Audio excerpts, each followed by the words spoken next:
It yeah. That's true. Welcome everyone to the Exposure Ninja Digital Marketing Podcast Extra. Jess, do you want to do the proper intro?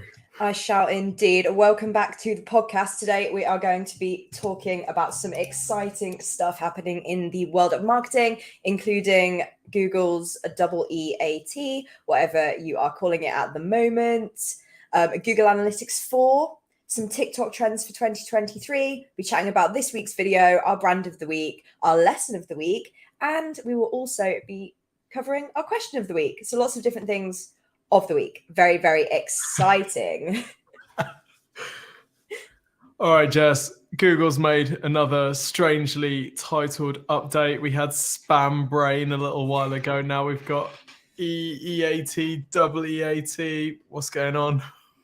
What is going on? Yeah, it's one of those updates that feels a little bit random, and it feels like they were kind of almost saying, we're already doing this, but just so you know, we're going to give it a name. So it was quite surprising to see that update. But I think it's probably going to help with this new kind of wave of AI content, as well as help reduce the amount of people who might be sort of commenting on something that they have no experience in, reviewing something they have no experience in. And yeah, for those who don't know, since I skipped ahead there, the new E in EAT, in EEAT, stands for experience. And rather than it being the experience that somebody might have reading your blog or whatever, it's the actual physical experience you have, whether that's like in your industry or if you're reviewing a product or involved with a product, the experience you've actually got spending time with that. Yeah. So, I mean, I suppose there might be some people who aren't like caught up with the whole EAT thing. So Google has, in an effort to produce or to show search results that are trustworthy, Google has for a while been prioritizing sites that demonstrate expertise, authority, and trust. So that's the EAT piece, right? And then this is particularly important for topics where there is some sort of consequence of that information being wrong, right? So if I'm Googling, what temperature should a baby's bedroom be, don't want an answer that's like, 65 degrees Celsius, probably pretty good, from someone on Quora who's just having a laugh, right? We need that to be reliable information. So how does Google work out whether it's reliable? Well, it's supposed to look at the expertise, authority, and trust of the writer and the website. So this is an additional E for experience. And yeah, like you said, Jess, not the experience of the website. So, I mean, I've got some thoughts on this. I think it's actually a really, really great update. I know that as SEOs, we can be a little bit skeptical and a bit, not another stupid Google update. But I actually think moving forward, this is fantastic news. Now, of course, there's the whole question about how does Google actually, how good is Google actually at detecting experience? And the process, of course, is that they will update their search quality rater guidelines, which are the guidelines that are used by the, I think, 100,000 plus search quality raters around the world. That's the one. Their job is basically to look at search results and say, does this pass my criteria that I've been given, yes or no? And it's a way of training Google's algorithm to look for these sort of difficult to define concepts by basically just throwing loads of data at it and training the algorithm, yes or no, yes, this passes. So it's possible that it will take a while for the search quality rater guidelines changes to actually be seen in search results, because firstly we have to train the algorithm and then it will present us with answers. But assuming that Google is actually going to get really good at identifying first-hand experience in content, I think this could be amazing. Right? If you search for something like product reviews, there is nothing more annoying than finding a page and it's just an affiliate page and the writer has clearly never used any of the products that are being reviewed, and it's just like, hey, click on my affiliate links and I've ordered them by the one that gives me the most commission. That's rubbish. This could actually be pretty cool. Yeah, I think you're absolutely right. I think I was just surprised that it was added onto the existing EAT, because I thought it was really important. And I think they could have done a bit more to kind of explain the type of content they want to see and sort of who not necessarily who would be targeted. And this is the thing, is every Google update, they're not really targeting anyone to be like, you're the villain, this is why we've made this update. But obviously it's sometimes nice to know what kind of content to avoid. But I think it is really good that they're sort of cracking down in a way on people putting half-baked content out there. And I think we've seen a trend definitely throughout a lot of the Google updates, especially this year, that they're really, really pushing for like this amazing content. They want content that's really, really good, that's going to give really good value to their customers, their users, their searchers. And I think, yeah, we're going to keep seeing updates like this. And I think this like little update to EAT that will go through these search quality folks. Totally forgot the last part of that, their name there. Search quality raters or robots. That's the one. That once it filters through, I think we will probably see like a bigger announcement or a bigger, update basically. So yeah. I'm excited to see what comes from it. And I know we're not supposed to talk about AI all the time on this podcast. I've been told by many different people, not too much AI, Tim, but you're told by me. and Dale and various. Yeah. But I think this is more of Google's recognition that a potential sort of AI chatbot thing is a competitor for Google. So it needs to work on making the search results even better. We've had a comment from someone that says this update would be incredible for publishers who are actually putting in the work. And I think you're bang on there. This is absolutely incredible for those publishers who are making really good stuff. Like, how do we stay on the right side of this, right? If you're going to be working with content writers, a lot of people work with content writers. Like, we work with clients, and maybe we're writing a post about cosmetic surgery procedures. We might not have direct experience of that. So how does that business stay on the right side of this? Well, it's really important that we continue to talk to those businesses and get their first-hand experience, which we can bake into this post. If you're going to be writing about something that you have absolutely no experience of at all, like, a journalist might be writing about, the inner workings of a company that they've never worked in before, or they've never seen into, what they need to do is they need to make sure that their sources are cited. They need to make sure that people who have that first-hand experience are mentioned in the article, so there is some evidence of first-hand experience. But this shouldn't be too difficult to stay on the right side of, if you are if you're legit. Basically, this is a kick in the teeth for everyone that's just pumping out trash content, and for those of us who are committed to making the best, great. We want the trash to get kicked in the face, so I'm here for it. Completely. Like I said, Google are definitely pushing to support people who put the effort in and are doing the research and are putting out quality content, and to punish those people who are taking shortcuts, which I think is very important. Have to say, on the topic of Google, something that's a very hot topic at Exposure Ninja at the moment is the move to Google Analytics 4. And I think it's very, very easy over the past couple of years to say, oh, it's not going to be till 2023.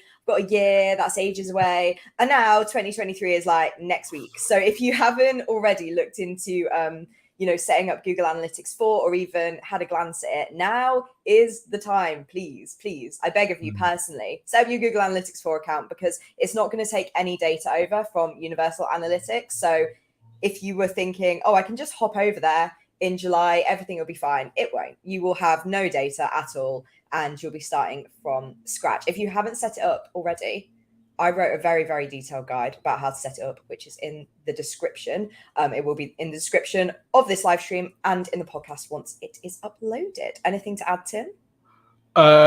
No, Bashir said in the comments that the GA4 is still a bit buggy. Don't you guys think so? I couldn't agree more. My totally mental projection for 2023 is that they're going to have to roll back the start date for this, because the businesses that we talk to and the marketers that we work with, no one's ready for this. This has been we've seen it for years coming down the pipe, this GA4 thing. I'll be honest, it's completely confusing. Most businesses have no idea where to start with it. Jess is guide is absolutely incredible, by the way. It's probably the best Google Analytics 4 guide I've read. So go to exposureninja.com or just search for Exposure Ninja Google Analytics 4 and you'll find it. But it's a really good guide to kind of getting things understood and working out where things are. We've also got some YouTube videos. We've got one that I put together, which is basically here's like the few things that you need to know in plain English if you want to get to grips with GA4. But I think it's going to have to be pushed back because, you know, if people aren't ready for cookies, Google keeps pushing back the Google Chrome cookie removal thing year after year. It gets pushed back. I can't not see a similar thing happening here. However, you need to be prepared. You need to have it installed so it's at least collecting data, as Jess says. This is exactly it. And I will say my guide is quite wordy and quite technical. And if you're the kind of person who just wants to get it set up and then have somebody tell you, these are the metrics that apply to you, this is what you need, we are offering very nice consultation calls where you can speak to some experts about GA4 and find out like what actually is going to work for you. And there is a link to sign up for that in the description as well. Yes, and one thing to add on that, some of our team have been doing some incredible work on GA4, including things like getting GA4 conversions tracking properly on Shopify, getting things like add to cart and you know, checkout process steps added as conversions in GA4, which is quite hard to do and actually wasn't available natively on Shopify. So we've built some solutions to fix this. So it's one of those things where GA4 takes a lot more setting up than Universal Analytics did. So it's well worth, whether you're doing it with us or anyone, well worth investing a bit of time and possibly money to get this thing set up correctly, because then you know you can trust your data. Otherwise, you know, this is the dashboard that you're going to be driving the business with for the next however many years. You need to make sure it's set up correctly from the beginning. Completely. Someone's asked, can I pay you guys to set it up?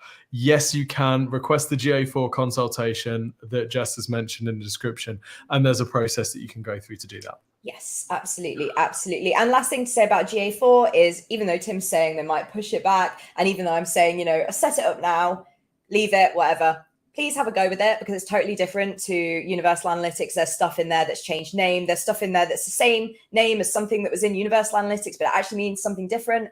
And you will get in there and be like, oh my God, I don't know where anything is. So I definitely recommend having a play with it.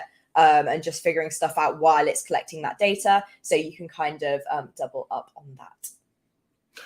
Next piece of news, Jess, you shared some TikTok trends for 2023, which might be interesting to go through, not just for people that are interested in TikTok, I think, but also for people who want to know where consumer behavior is going, because I think a lot of these will influence other channels too. So what have you found?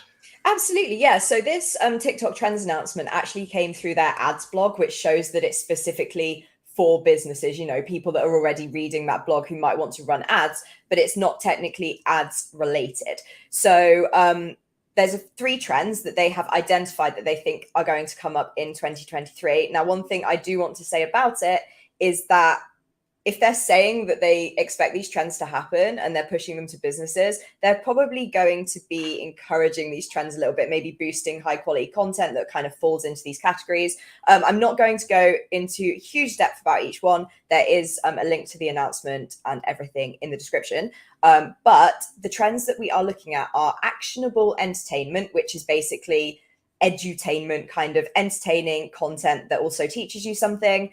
Making space for joy, which is kind of just like spreading positivity, talking about burnout, talking about positive things within your industry, or just taking care of each other within your space. And then trend 3 is community built ideals, which is kind of has a little bit of a similar vibe to the actionable entertainment, but it's more about like having people in your who like your business and care about your business, who are excited and want to share about it. So it's almost like influence marketing, but not really. And it's kind of, yeah, they're all a little bit vague in a way, because obviously TikTok don't want to say it's going to be this exactly. But if you go have a read of them after this stream, please, after you've listened to this podcast, that would be fantastic. But one thing that I did want to say, if you're like, well, I don't even use TikTok, I don't even care.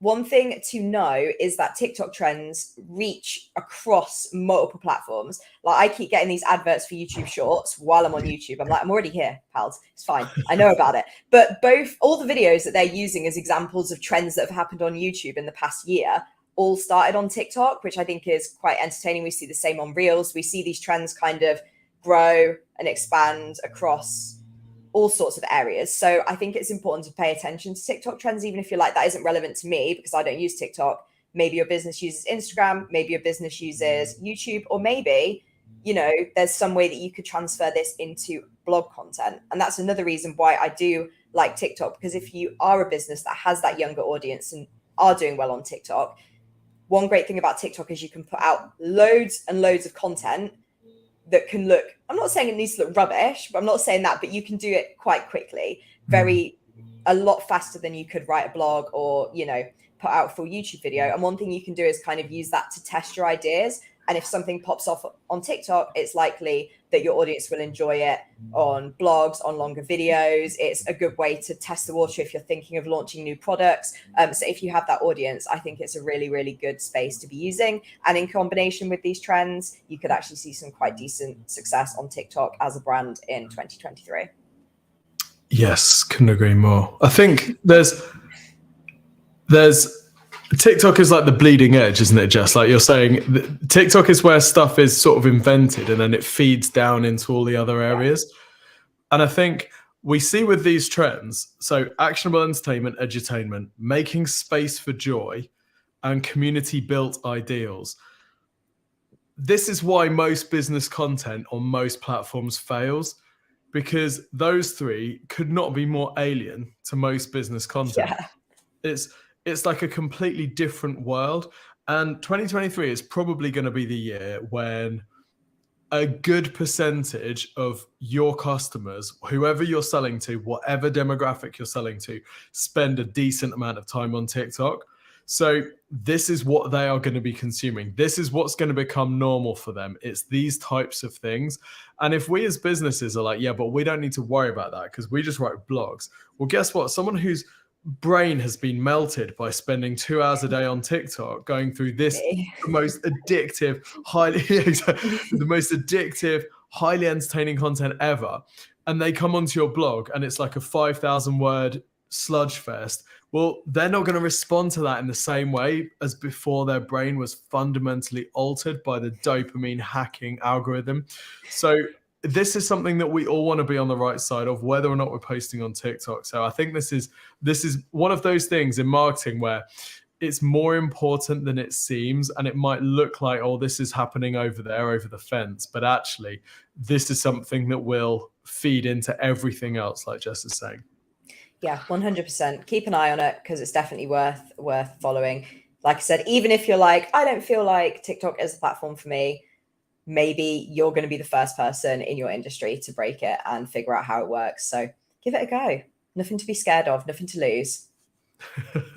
Other than having your brain melted. Potentially, yes. But, just try it, see. This week's video went live. It was, I know we're not talking about AI, but this was. We are a little bit, yeah. We can't avoid it. I was just like, Tim, we'll have to reel it in a little bit, but it's fine. Hey, I'll sure. Set the timer. We got 2 minutes. Go.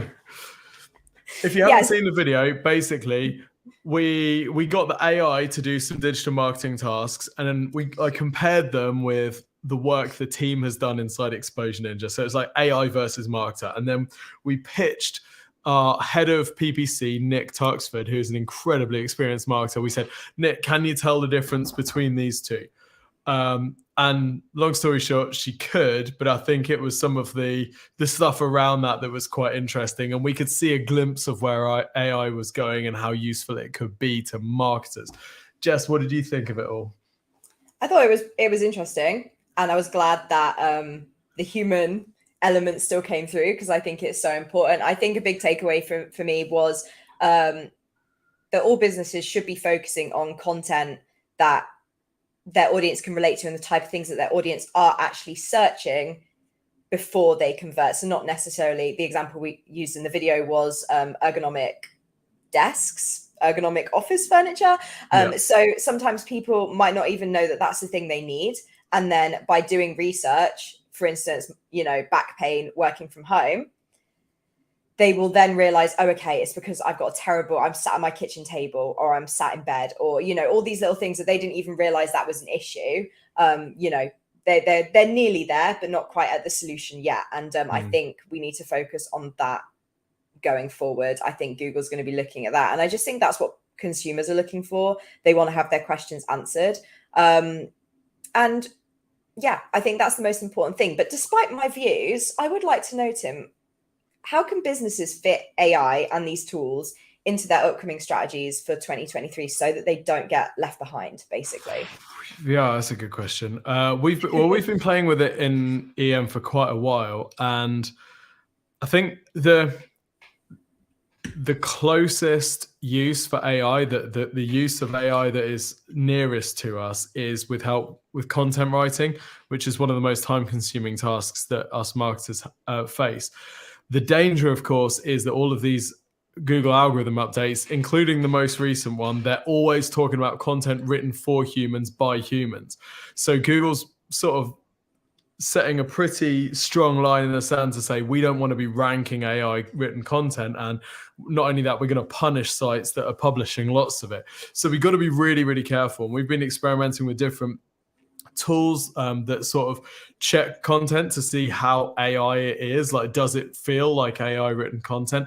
The tools are pretty unpredictable, right? So we sometimes will have AI written content that says, no, this isn't AI content, this is human content. And sometimes we'll have vice versa, where Luke, our head of CM, showed me an example today where he'd written a blog post. I put some of the paragraphs in and they were like, yes, this is AI generated content. I mean, much to unless there's something about Luke that we don't know. But so the tools are unpredictable. I think we've got to be really careful. Our internal guidelines for the teams at the moment are play with AI and use it as a sort of idea thing that you can bounce stuff off, but don't go writing or don't go publishing large chunks of AI generated content in case Google is really good at finding it. What we don't want to do is have a site penalized because it's publishing AI generated content.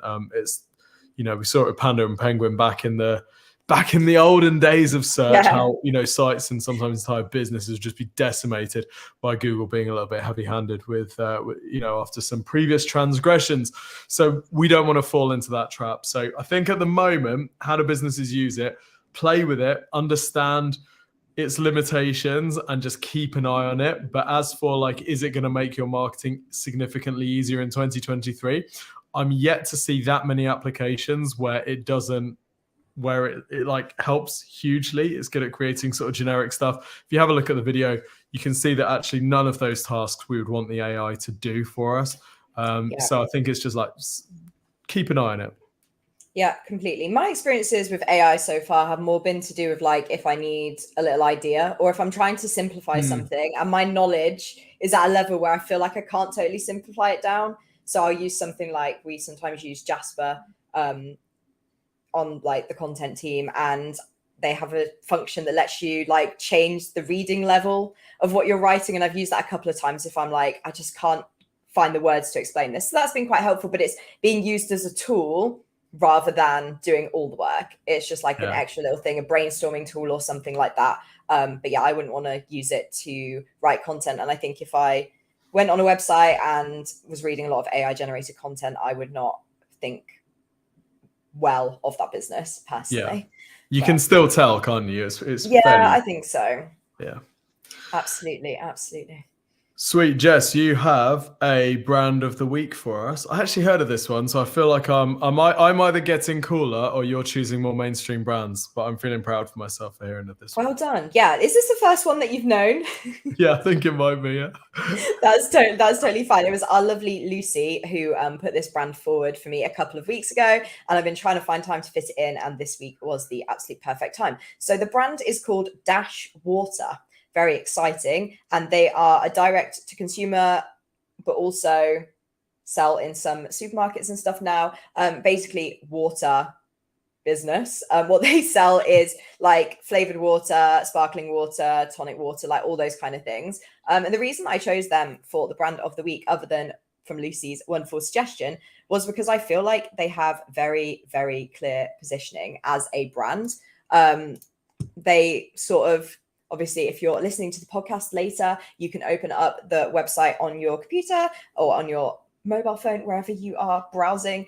Dash and then -water.com. And basically, like I said, some of the reasons why I really like them is they go straight away. They're like dash to your door, no calories, no sugar, no sweetener. They're telling you 3 of the key selling points about this. And they also said, and no queuing in the supermarkets either. So they're still pushing that direct to consumer sort of business model, even though they're selling in supermarkets. And I think part of that might be because of the price. I think being in the supermarkets is almost to raise awareness and have them there just in case. And then maybe somebody will try one as a treat and be like, actually, I want to buy a whole box of those. And then they'll go, see if they can get it cheaper elsewhere. I expect that the website is cheaper. They're also offering at the moment like free delivery on all subscription orders, which is a really, really smart way to get people into that subscription cycle, while also offering them something in return. And they were also offering £20 vouchers if you refer a friend, which I just thought those are 2 things that I feel like I haven't seen so much. Like free delivery, yes, but the £20 if you refer a friend, like being that obvious on the main homepage, I thought was really, really good. And I was quite impressed with that. They've also got just some nice stuff, like they've got their trust signals.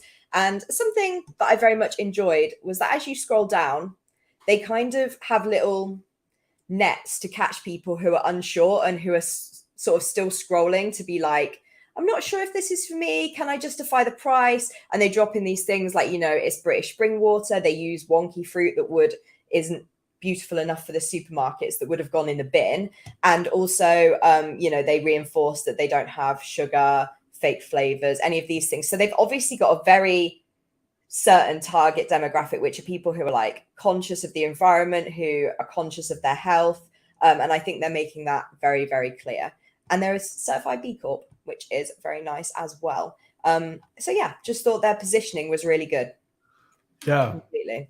Yeah, it's a great example of a business that knows their audience, isn't it? Yes, absolutely. Absolutely.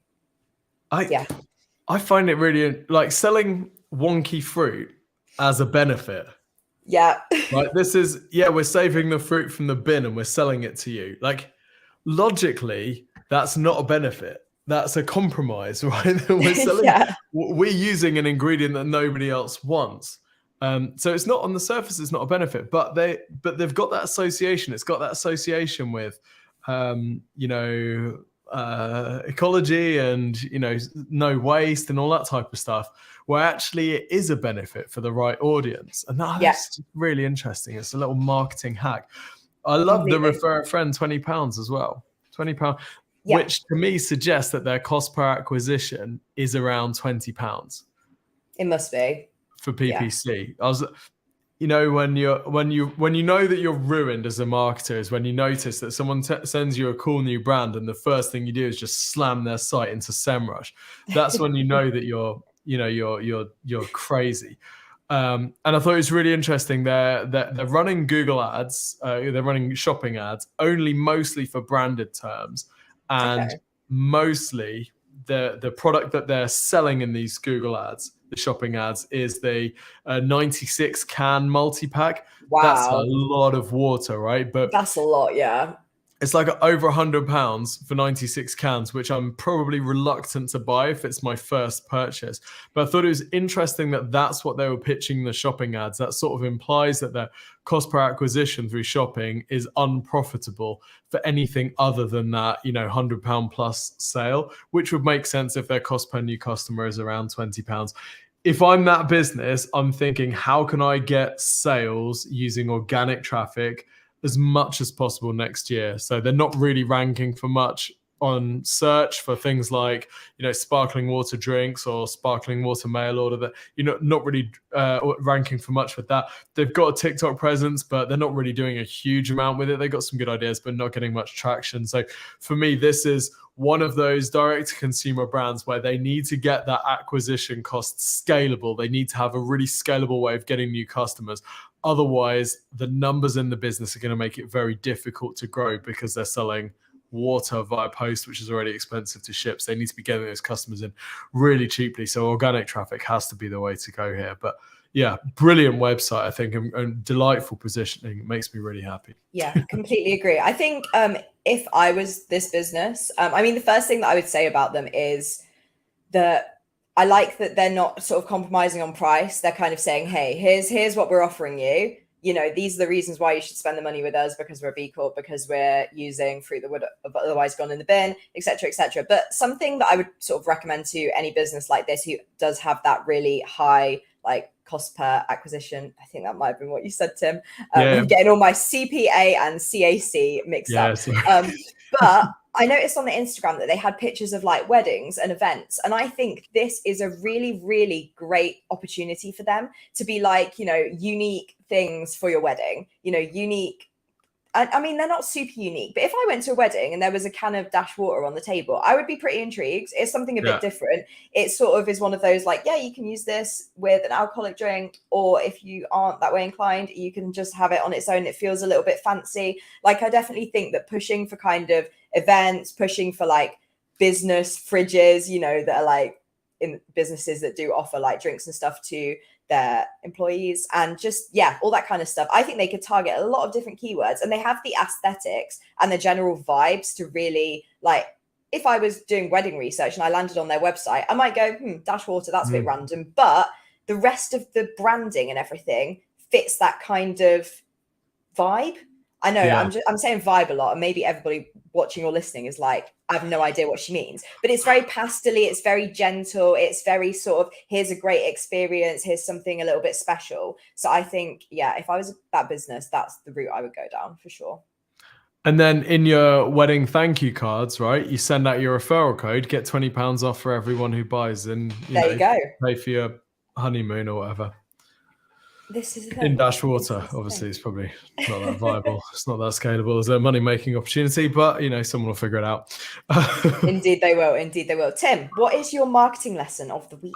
Okay, I really, really wanted to bring you another one here because I've just been looking through. It's always award season, Exposure Ninja, but I've just been looking through the data for one of the campaigns that we're entering for an award. It's for a bariatric company. It's like gastric bands and stuff. I think it might be the highest return on investment that I've ever seen at Exposure Ninja. So this business, they've spent $1,500 a month with us, $5K a month on ad spend. Total return in 2022, $10.4 million. For a total cost of 78K. So I can't wait to share the stuff behind the scenes of this, because it's freaking insane. It's one of those where you sort of shake your head and shake the screen just to make sure there's not been a mistake. But that's not today's lesson, because I don't have enough. I haven't done the award entry yet. But today's lesson is a bit more of a sort of a broader thing, right? So it's about opportunity and when you decide to strike and when you decide to hold back. There's this saying, Warren Buffett's famous saying, be fearful when others are greedy and be greedy when others are fearful. And people post this on Instagram and they go, yeah, that's smart. That's intelligent. Be fearful when others are greedy and greedy when others are fearful. Because of course, when everyone else is pulling back, if you can be aggressive, you can snap up market share and all that sorts of thing. And we saw it with COVID, right? As soon as we got into April, after the March lockdown, CPCs on Google dropped by something crazy, like 25% on average, right? And a lot of businesses just pulled back on their marketing spend. They're like, no way, we're not doing this. The ones who are really smart and who were greedy when others are fearful said, actually, do you know what? Our business is quite well positioned for this. We're going to push into it. And we had clients like this who are well set up for COVID, and they did really well in that time because their acquisition costs just dropped 25% immediately. We're in a similar sort of situation now where the economy around the world, every sort of economy is on the verge of, being called a recession. Lots of fear, lots of panic everywhere. There are some businesses that are really well set up for this time, and they have an offering which makes sense for a recession. They have an offering which maybe save customers money or whatever. It's really interesting for me to see these businesses and how many of them are not being greedy when others are fearful. They're being fearful when others are fearful, even if there is absolutely no justification. Because the reality is that when those around you are deciding to pull back on their marketing or be a little bit more cautious, it takes guts to say, do you know what? I believe in our product. I believe that we should push. So there's been 3 businesses in the last week that I've seen where if I was in charge of that, I'd be like slamming my foot to the floor saying, right, we're going super hard on this. And they haven't, because be greedy when others are fearful, be fearful when others are greedy is a lot easier as an Instagram quote than it is as a sort of life motto. And I just think it's really interesting. It's so difficult to buy the dip because it goes against all of our sort of conditioning, our herd mentality that we have as humans, and often serves us so well. So that's my lesson. If you know that you're in a good place, freaking push through it. Don't pull back just because others are doing it. I don't know what else to say. No, I totally agree. And if you're sort of listening to that and thinking, how does that apply to me, or how can I kind of put that into play? The main thing to do is really pay attention to your customers. Try and figure out what kind of people they are and their behavior during a recession. So some people are kind of, YOLO, you only live once. They're more likely to spend and splurge during a recession, where there's others who will take longer and need more information before making a purchase. So there's all sorts of different types of customers. Tim did a video a little while ago about marketing during a recession, which you can watch after this video, or after this podcast, whichever, whether you're watching or listening. It's super, super important that you don't leave right now. Anyway, but the other thing I wanted to say as well is that don't sort of lose yourself or dilute your message too much just because you're worried that people won't want to pay your prices, because I'm seeing this a lot with supermarkets, and they're just a great example during a recession. There'll be some supermarkets, for instance, M&S, Sainsbury's, that people consider to be more high end and give you more of a like luxury experience, more M&S and Sainsbury's, I suppose. But they tend to fall into this place of like, I've noticed a lot of M&S advertising that's like, we're cheaper than Asda, and I wouldn't even, seeing those two names together was very strange for me, and I was just a bit like, M&S, stay in your lane. There's still people who are going to spend money with you and maybe even become more loyal to you. But maybe just, take a dive into your customer personalities, your customer behaviors, and don't just try and cut your costs, because that's just going to send you under as well. So yeah, that's my advice in that area. Know your customers. Yeah, know your customers. Dan Kennedy said there's no strategic advantage to being second cheapest in the market, right? M&S is never going to undercut Asda. So they need to be looking at, taking money from restaurants, let's say. And, I know we've probably got restaurant people watching, so sorry. But, if people are scared of, or they're more reluctant to go out and have a big night out, well, M&S is the cheaper alternative, but still a luxury. So this is something exactly that you deserve it. That's the marketing message to use if you're a higher price. Great shout. Completely. Do we have a question of the week, Jess? We do have a question of the week. The question of the week is, Tim, what do you expect to be the biggest issue that businesses face with the move to Google Analytics 4? What do you think is going to be the biggest hurdle?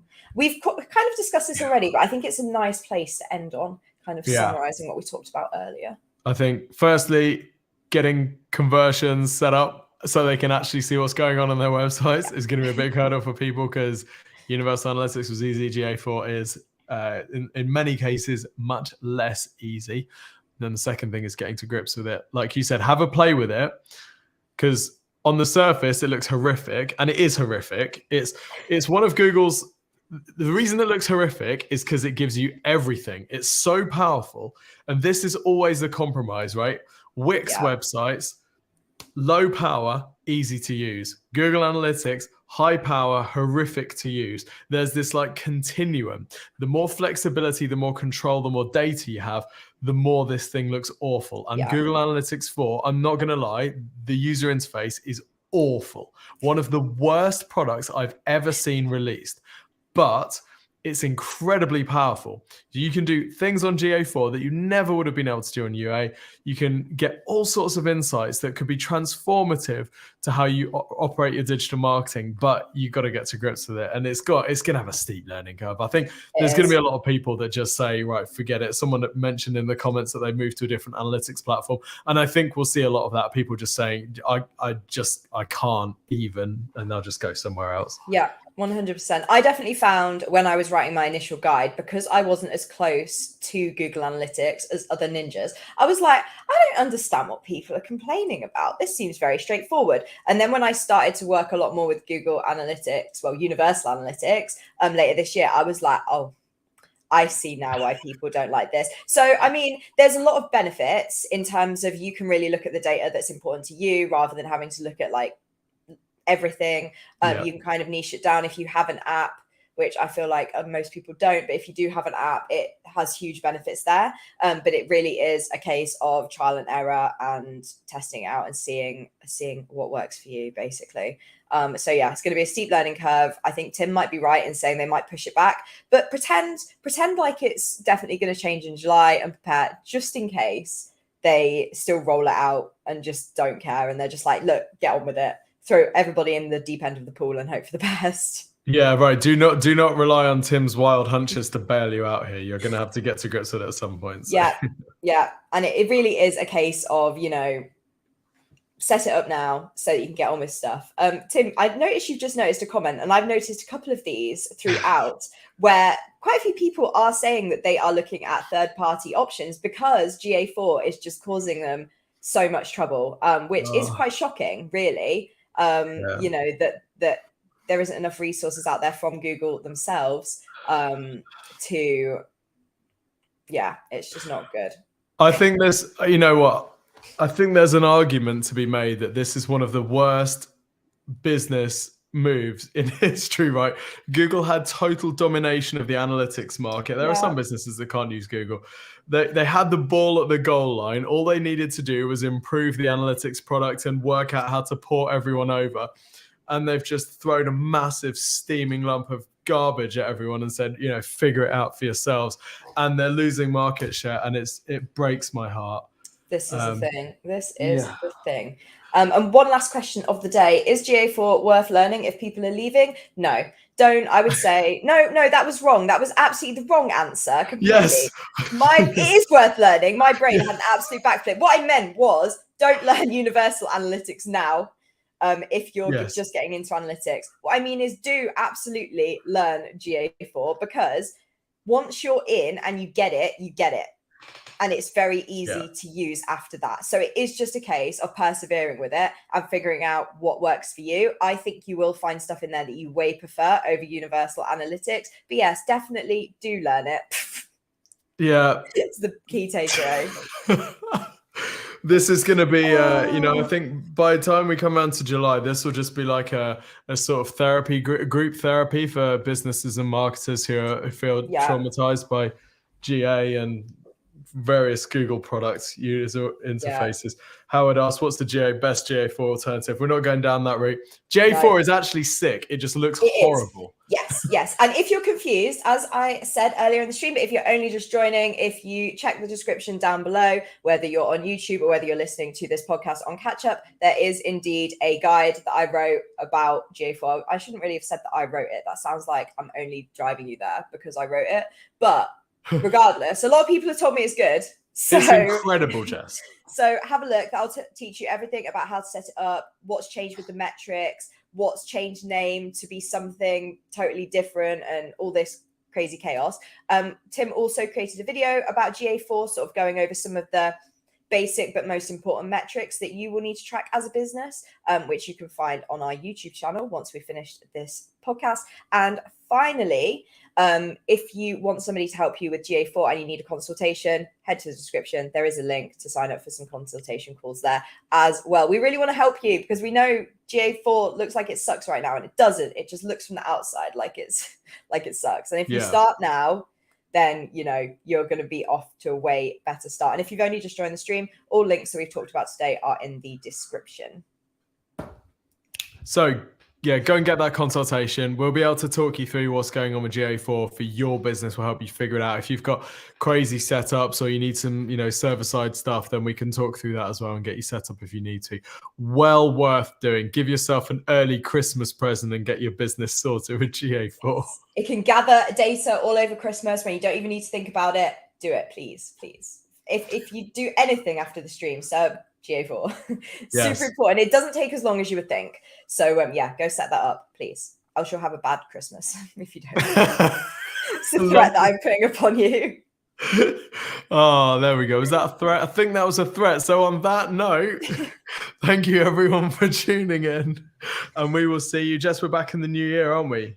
We are indeed. I'm not sure if it's the first week of January or the week after. It depends how wild we're feeling. If we feel like living close to the edge, we might do a stream on the 3rd, but I highly doubt it. So it'll probably be the week after. See you everyone. Have a lovely break. See ya.